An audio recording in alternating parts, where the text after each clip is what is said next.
Hello students, नमस्कार। एक बार फिर से आपका हमारे यूट्यूब चैनल में स्वागत करते हैं। स्टूडेंट, आज इस वीडियो में हम सॉल्व करेंगे कुछ न्यूमेरिकल्स जो लिया गया है कुमार मित्तल के एक्सरसाइज से।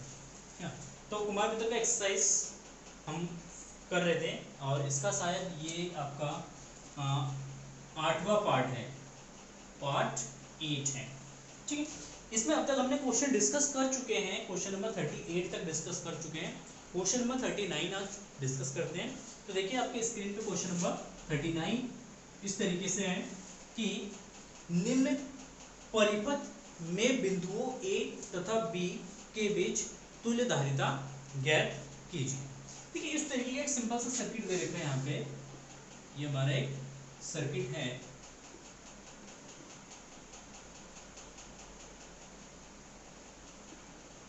और यहाँ पे ए और बी पॉइंट है। ठीक है, इस तरीके से सर्किट जो बने होते हैं ये बस आपको थोड़ा सा कंफ्यूज करने के लिए होता है। ठीक है, थोड़ा सा इसमें लॉजिकली सोचना समझ आएगा। देखिए ये 100 माइक्रोफैरेड का है, ये 200 माइक्रोफैरेड का है, ये भी 200 माइक्रोफैरेड का है और ये आपका 100 माइक्रोफैरेड का। ठीक है, तो हमें यहाँ पे तुल्य धारिता निकालना है ए और बी के बीच में। किसके बीच में? ए और बी के बीच में। तो अगर ए और बी के बीच में अगर तुल्य धारिता निकालना है तो इसके लिए हमें पता होना चाहिए कि कौन सा संधारित्र किस क्रम में जुड़ा हुआ है। ठीक है, तो सबसे पहले इसका नेमिंग कर देते हैं। ये फर्स्ट कैपेसिटर है, ये सेकंड कैपेसिटर है, ये थर्ड कैपेसिटर और ये फोर्थ कैपेसिटर। तो देखेंगे सबसे पहले अगर इस वायर को यहाँ से हम ना खींच के अगर लंबा कर देंगे ना, ये सर्किट रिड्यूस हो जाएगा इस तरीके से। ये वायर सीधा हो जाएगा यहाँ पे और ये संधारित्र बन जाएगा। ये हमारा पॉइंट बी हो जाएगा। ये फोर्थ कैपेसिटर है, ये 100 माइक्रोफैरेड का है। चलो तो इस तरीके से बन जाएगा। तो अब आप समझ सकते हैं कि ये दोनों कैपेसिटर्स किसमें होंगे? श्रेणी क्रम में। इसके साथ ये समांतर क्रम में और उसके साथ ये श्रेणी क्रम में। ठीक है, तो सबसे पहले C2 व C3 किसमें है? श्रेणी क्रम में। श्रेणी क्रम में, ठीक है। अगर ये श्रेणी क्रम में है तो इसकी टोटल जो धारिता है वो हो जाएगा C dash is equal to C2 into C3 divided by C2 plus C3। तो 200 इंटू 200 डिवाइडेड बाई 200 प्लस 200 हो जाएगा कितना? 200 गुणा 200 बटे 400। इसको काटेंगे 2, इसको काटेंगे कितना आएगा? 100। ये जाएगा 100 माइक्रोफैरेड का जाएगा C डैश। ठीक है, तो इसकी जगह एक ही कैपेसिटर बचेगा। इस तरीके से एक कैपेसिटर बचेगा जो बचेगा हमारा 100 माइक्रोफैरेड का। ठीक है, अच्छा ये दोनों कैपेसिटर अब किस में हो जाएंगे? समांतर क्रम में। ठीक है, तो C डैश व C1 किसमें है? समांतर क्रम में है। जब ये समांतर क्रम में होगा total capacity C double dash is equal to हो जाएगा C डैश प्लस C1। तो यह 100 प्लस 100 इज इक्वल टू कितना जाएगा? 200 माइक्रोफैरेड। ठीक है, इनकी टोटल कैपेसिटी हो जाएगा 200 माइक्रोफैरेड। अब इसकी जगह एक ही कैपेसिटर बचेगा, इन दोनों की जगह वो बचेगा 200 माइक्रोफैरेड का। ठीक है, अब ये दोनों कैपेसिटर किसमें? समान श्रेणी क्रम में। तो हम लिखेंगे C4 व C डबल डैश किसमें? श्रेणी क्रम में। श्रेणी क्रम में है। जब ये श्रेणी क्रम में होगा तो इसका टोटल कैपेसिटी हो जाएगा C is equal to C4 into C double dash divided by C4 plus C double dash. ठीक है, चलिए ऊपर मल्टीप्लिकेशन नीचे एडिशन कीजिएगा। 100 plus into 200 divide by 100 plus 200। तो 100 इंटू 200 डिवाइडेड बाय कीजिएगा 300। तो इसको डिवाइड करेंगे कितना आएगा? 3। तो बराबर हो जाएगा 200 बटे 3 माइक्रोफैरेड। तो इसकी टोटल कैपेसिटी जो है वो कितना जाएगा? 200 बटे 3 माइक्रोफैरेड। ठीक है, क्लियर है? तो इसका आंसर हो जाएगा 200 बटे 3 माइक्रोफैरेड। चलिए बहुत बढ़िया, अच्छा क्वेश्चन था, सिंपल क्वेश्चन था। चलिए बढ़ते हैं नेक्स्ट क्वेश्चन की तरफ और देखते हैं छोटे छोटे कदमों से क्वेश्चन नंबर 40 क्या कहता है, क्या निकालना है इसमें। बहुत ही बढ़िया लाजवाब सुंदर क्वेश्चन है। चलो देखो, चलो पढ़िए। निम्न परिपथ में प्रदर्शित संधारित्र संयोजन के बिंदुओं ए व बी के बीच तुल्य धारिता ज्ञात कीजिए। बहुत ही कॉम्प्लिकेटेड क्वेश्चन दे रखा है, मतलब सर्किट दे रखा है। देखिए एक कैपेसिटर यहाँ पे है, इसके बाद इस तरीके की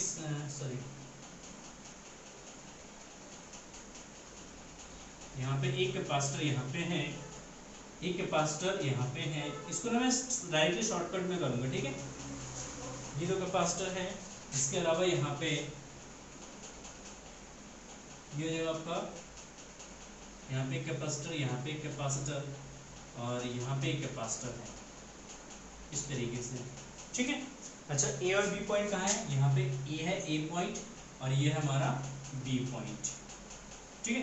तो ए और बी के बीच में तुल्य धारिता निकालना है। ये रखा 8 का 8, ये 2 का दे रखा है 2, ठीक। अच्छा, ये जगह 1 माइक्रोफैरड का है, और ये है 6 4 12, 6 ये 4 और ये 12, ठीक है।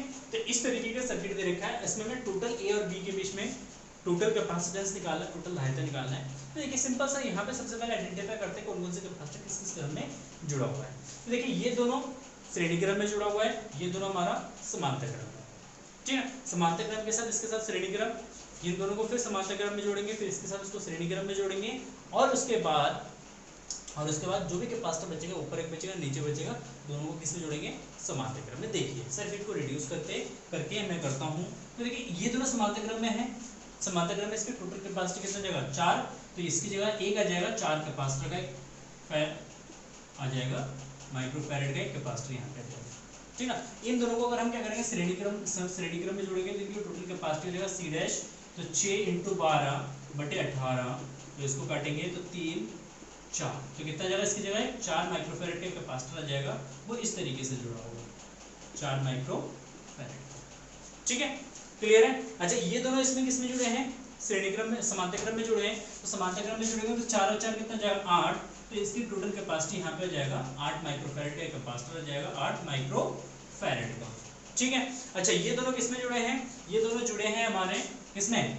श्रेणी क्रम में। तो इसकी टोटल कैपेसिटी हो जाएगा C double dash 8 × 4 divided by 8 + 4, तो जाएगा 8 × 32/12, 32/12, तो ये जगह 8/3, कितना जाएगा? 8/3, तो इसकी टोटल कैपेसिटी, यहाँ पे एक कैपेसिटर बचेगा और इसकी कैपेसिटी जाएगा 8/3 माइक्रोफैरड। अच्छा, ये दोनों किसमें जुड़े हैं? श्रेणी क्रम में जुड़े हैं, तो इनकी टोटल कैपेसिटी कितना जाएगा?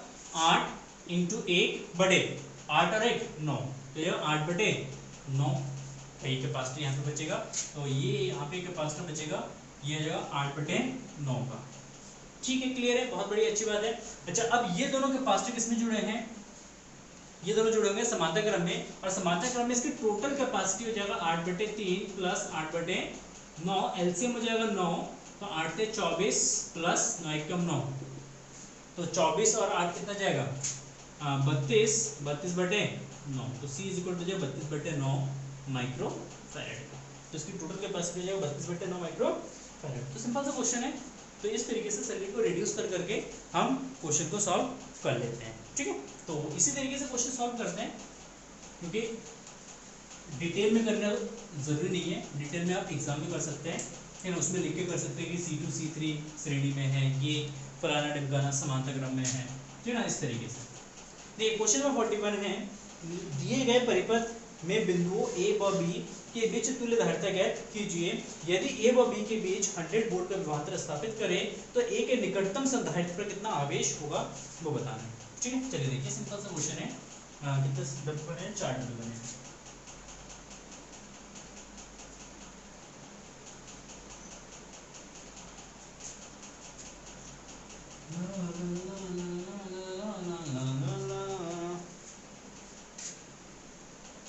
यहाँ पे एक कैपेसिटर, ये कैपेसिटर और ये कैपेसिटर है। अच्छा, यहाँ पे एक कैपेसिटर है,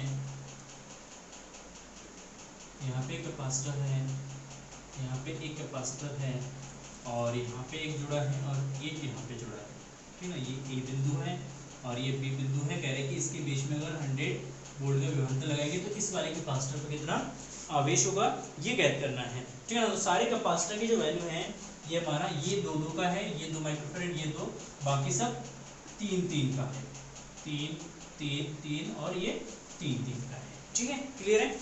इसमें हमें सबसे पहले निकालना तुल्य धारिता। क्या निकालना है? तुल्य धारिता। सबसे पहले तुल्य धारिता निकालेंगे, तो ये तीनों कैपेसिटर जो है किसमें जुड़े हैं? किसमें जुड़े हैं ये दोनों?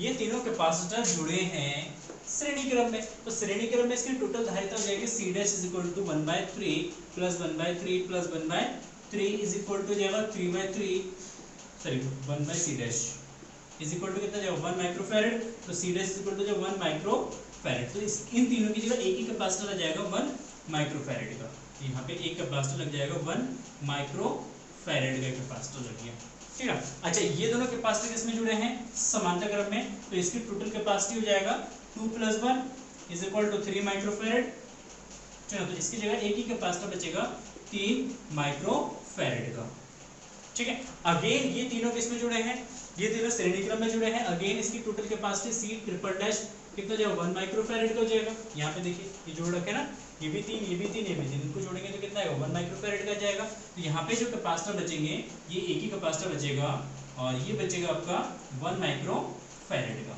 अच्छा 1 है N2 ये दोनों किसमें जुड़े हैं, ये जुड़े हैं समांतर क्रम में, तो इसकी टोटल कैपेसिटी जो 2 और 1 3, 2 + 1 बराबर 3 माइक्रोफैरड का। तो इन दोनों के बीच एक कैपेसिटर बचेगा, ये हट जाएगा यहाँ से और ये बचेगा हमारा 3 माइक्रोफैरड का। तो इसकी टोटल जो कैपेसिटी है, टोटल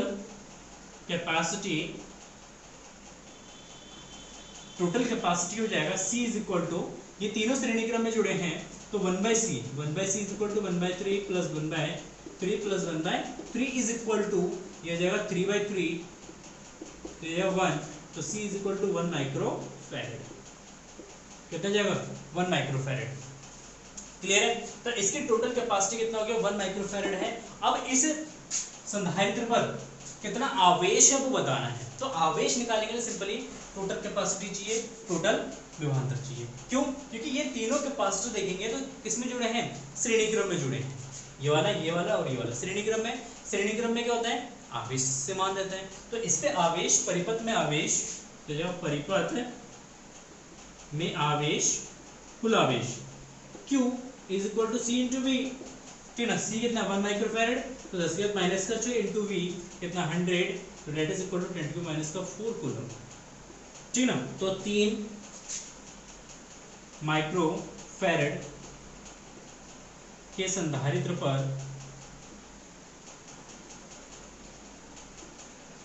पर आवेश Q इज इक्वल टू कितना 10⁻⁴ कूलम, ठीक ना। अगर विभवांतर निकालना होता है तो विभवांतर क्या होता है डिस्ट्रीब्यूट होगा, तो इसके क्रॉस विभवांतर हो जाएगा 100/3, इसके क्रॉस विभवांतर होगा 100/3, इसका क्रॉस विभवांतर होगा 100/3, क्योंकि इक्वली डिस्ट्रीब्यूट होगा यहाँ पे, तीनों का मान बराबर है ना, धारिता बराबर है, तो विभवांतर 100 है तो 100 का इक्वली तीनों में डिस्ट्रीब्यूट हो जाएगा, ठीक है, क्लियर है। ये हो जाएगा हमारा आंसर।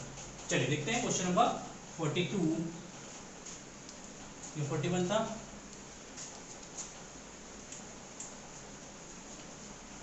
भोले बाबा की जय हो।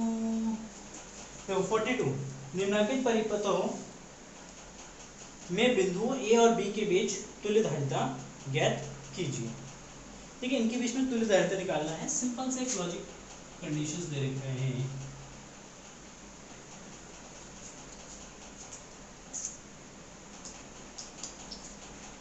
जय हो जय हो जय हो जय हो जय हो जय हो जय हो जय हो जय हो जय हो जय हो जय हो जय हो। देखिए यहाँ पे बेडिस्टन ब्रिज का कॉन्सेप्ट आएगा, ठीक। ये होगा 6, ये हो जाएगा 6, ये भी 6, ये 2, ये भी 2 और ये 5 माइक्रोफैरड है। तो A और B के बीच में तुल्य धारिता कहते हैं। देखिए अगर इस तरीके के सर्किट आते हैं मोस्ट इंपॉर्टेंट है, और यहाँ पे आप कंफ्यूज हो जाते हैं, कंफ्यूजन मतलब हो जाता है, कंफ्यूज हो जाते हैं यहाँ पे। ठीक है, इस तरीके के सर्किट को किस तरीके से सॉल्व करना है, यहाँ पे लॉजिकली समझना है। सर्किट को रिड्यूस करता हूँ यहाँ पे, इस सर्किट को रिड्यूस करता हूँ तो ये हमारा हो जाएगा C पॉइंट, ये हो जाएगा हमारा D पॉइंट, ठीक है ना। यहाँ पे 4 पॉइंट के क्रॉस 5 कैपेसिटर कनेक्टेड है। किस तरीके से देखेंगे, A पॉइंट यहाँ पे, ये हमारा B पॉइंट हो जाएगा, ये हमारा C पॉइंट हो जाएगा और ये हमारा D पॉइंट हो जाएगा, है ना। इसको जोड़ते हैं तो वो A और C के बीच में, इसको A पॉइंट ले लेते हैं ना, A यहाँ पे हो जाएगा। तो देखिए A और C के बीच में कैपेसिटर जुड़ा है, A और C के बीच में कैपेसिटर को जोड़ दो भैया। कितने ओम का कैपेसिटर, कितने फैरेड का है, 2 माइक्रोफैरेड का है। ठीक है, चलो बहुत बढ़िया। देखो सी और डी के बीच में कैपेसिटर जुड़ा है, सी और डी के बीच में, सी हो गया डी ए हो गया, तो सी डी के बीच में कैपेसिटर को जोड़ दो। ठीक, ये हो गया कितने माइक्रोफैरेड का, 5 माइक्रोफैरेड का हो गया। अच्छा ये हो गया। अच्छा डी और बी के बीच में देखो कैपेसिटर है, डी और बी हो गया, तो इनके बीच में कैपेसिटर को जोड़ दो इस तरीके से, ये हो गया। अच्छा अब देखो ये वाला कैपेसिटर जुड़ा है किसके, ए और डी के बीच में, ए और डी के बीच में कैपेसिटर इस तरीके से जोड़ दो। ठीक, अच्छा एक कैपेसिटर देखो ये वाला जुड़ा है सी और बी के बीच में, तो सी और बी के बीच में कैपेसिटर को जोड़ दो, तो ये जो है हमारा एक सर्किट बन जाएगा इस तरीके का। ठीक, तो ये हो गया हमारा 6 माइक्रोफैरेड का। ठीक, ये हो गया हमारा 6 माइक्रोफैरेड का, बी और डी के बीच में 6 माइक्रोफैरेड। ठीक ना, और ये हो गया हमारा 2 माइक्रोफैरेड का, और ये जो हमारा 5 माइक्रोफैरेड का। अगर इस तरीके का कोई भी सर्किट बनता है जिसके 4 भुजाएं हो और एक विकर्ण पे एक कैपेसिटर जुड़ा हो, ठीक है, अगर इस तरीके का सर्किट अगर आपको मिल जाता है कहीं पे भी, तो ये सर्किट सॉल्व होता है व्हीटस्टोन ब्रिज से। ठीक है ना, व्हीटस्टोन ब्रिज से, ठीक है, व्हीटस्टोन ब्रिज से सॉल्व होता है। इसके लिए कंडीशन होता है कि अगर इन दोनों कैपेसिटर का अनुपात और इन दोनों कैपेसिटर का अनुपात अगर बराबर है, याद रखना इन दोनों कैपेसिटर, इसको ले लेते C1, ये C2, ये C3 और C4। अगर हमारे पास मिलता है C1 ठीक बटे C2 is equal to C3 bye C4, अगर ये कंडीशन अगर कोई भी व्हीटस्टोन ब्रिज अगर सेटिस्फाई करता है, तो उस कंडीशन में इस कैपेसिटर का यहाँ पे कोई महत्व नहीं होता है, क्योंकि इसमें आवेश जो है वो कितना हो जाएगा, 0 हो जाएगा, तो इसका यहाँ पे कोई महत्व नहीं होगा। तो देख लेते हैं, तो C1/C2 बराबर 2/6 बराबर 1/3 और C3/C4 ये भी 2/6 बराबर 1/3। तो देखेंगे यहाँ पे ये अनुपात इसका बराबर आ रहा है, इसका अनुपात और इसका अनुपात बराबर होगा, तो ये जो कैपेसिटर है यहाँ पे इसका कोई महत्व नहीं होता है, इस कैपेसिटर को यहाँ से हम हटा देंगे।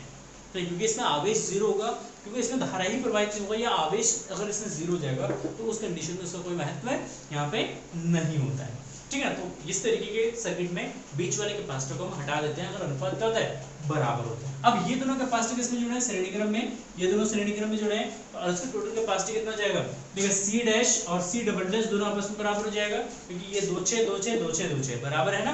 तो देखिए इसकी टोटल कैपेसिटी जो है 2 × 6 बटे 2 + 6, तो जब 12/8 काट देंगे 4 से, तो 4 × 12 4 दूना 8 3/2। ठीक है, चलिए यहाँ पे कैपेसिटर बचेगा, यहाँ पे कैपेसिटर बचेगा, दोनों श्रेणी के समांतर क्रम में है, तो यहाँ पे लिख सकते हैं C डैश व C डबल डैश, ठीक है ना, C डैश इसके लिए और C डबल डैश इसके लिए, ठीक है ना। तो C डैश और C डबल डैश किसमें, समांतर क्रम में है, तो समांतर क्रम में होंगे, इसका टोटल कैपेसिटी हो जाएगा C = C dash plus C double dash, तो 3/2 प्लस 3/2 बराबर 6/2, काट देंगे तो 3 माइक्रोफैरेड, तो इसकी टोटल कैपेसिटी जो है वो हो जाएगा 3 माइक्रोफैरेड का। ठीक है, क्लियर है, चलिए बहुत बढ़िया, अच्छी बात है। सेम इसी के तरीके का एक और सर्किट दे रखा है हमारे पास, देखते हैं क्वेश्चन नंबर 43, लास्ट क्वेश्चन है, इसके बाद हम नेक्स्ट वीडियो में डिस्कस करेंगे। तो देखिए लास्ट क्वेश्चन भी हमारे पास एक बहुत ही इंटरेस्टिंग क्वेश्चन है, और ये सेम तरीके का क्वेश्चन दे रखा है, चलिए इसी का नेक्स्ट पार्ट है, 42 का नेक्स्ट पार्ट है, इसमें इस तरीके का सर्किट दे रखा है। ठीक,